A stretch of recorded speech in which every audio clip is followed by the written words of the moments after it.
Wisdom, the final frontier to true knowledge.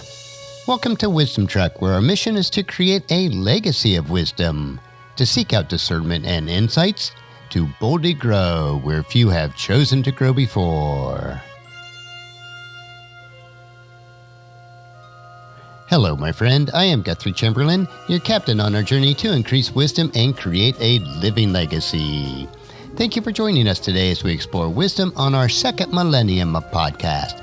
This is day 1384 of our trek, and it is time for Meditation Monday.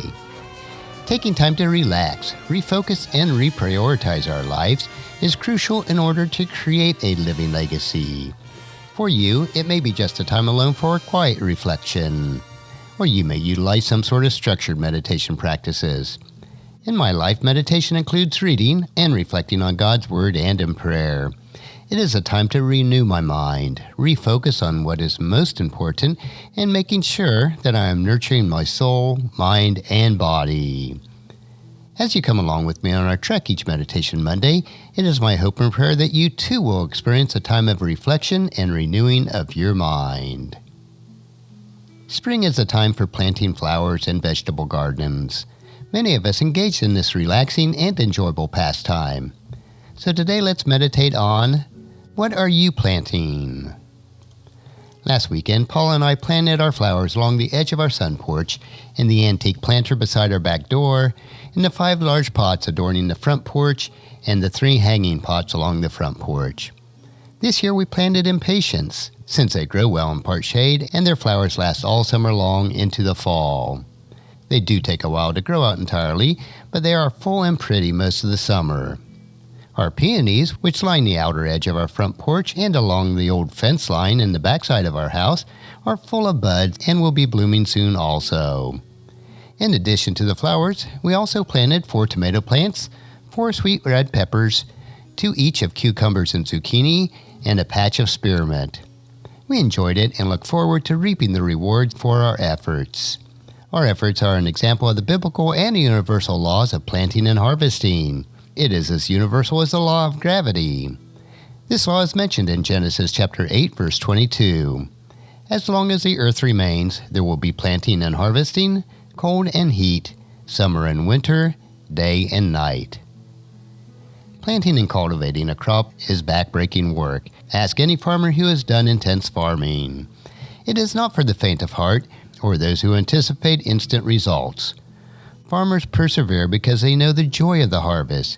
This emotional roller coaster of farming is described in Psalms chapter 126, verses 4 and 5. Those who plant in tears will harvest with shouts of joy. They weep as they go to plant their seed, but they sing as they return with the harvest.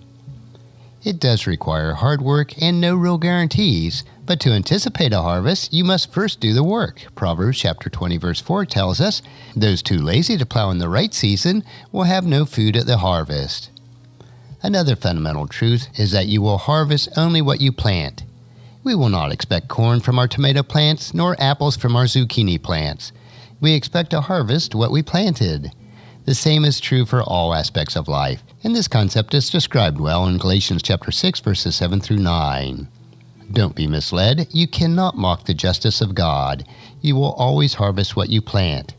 Those who live to satisfy their own sinful nature will harvest decay and death from their sinful nature. But those who live to please the Spirit will harvest everlasting life from the Spirit. So let us not get tired of doing what is good. At just the right time, we will reap a harvest of blessing if we don't give up. Regardless of whether you do any flower or vegetable gardening this year, let us commit to do gardening for good by planting the following. Plant 3 rows of peas, peace of mind, peace of heart, and peace of soul. Plant 4 rows of squash, squash gossip, squash indifference, squash grumbling, squash selfishness. Let us plant 4 rows of lettuce. Let us be faithful. Let us be kind. Let us be patient. Let us really love one another. Plant 3 rows of turnips. Turn up for meetings, turn up for service, turn up to help one another. Water freely with patience, cultivate with love. There is much fruit in your garden because you reap what you sow. To conclude our garden, we must have time. time for each other, time for family, time for friends, and especially time for God. Let us meditate on gardening for good and gardening for God this week. And that's a wrap for our meditation. Next week, we will continue our trek on Meditation Monday as we take time to reflect on what is most important in creating our living legacy. On tomorrow's trek, we will explore another wisdom quote. This 3-minute wisdom supplement will assist you on becoming healthy, wealthy, and wise each day. Thank you for joining me for this trek that we call life, and encourage your friends and family to join us and then come along with us tomorrow for another day of Wisdom Trek, Creating a Legacy. If you'd like to listen to any of the past 1,383 daily treks or read the daily journals, they are all available at wisdom-trek.com. And I encourage you to subscribe to Wisdom Trek on your favorite podcast player so that each day will be downloaded to you automatically. And thank you so much for allowing me to be your guide, your mentor, but most importantly, I am your friend as I serve you through the Wisdom Trek podcast and journal each day. And as we take this trek of life together, let us always live abundantly, love unconditionally, listen intentionally, learn continuously, lend to others generously, lead with integrity, and then leave a living legacy each day.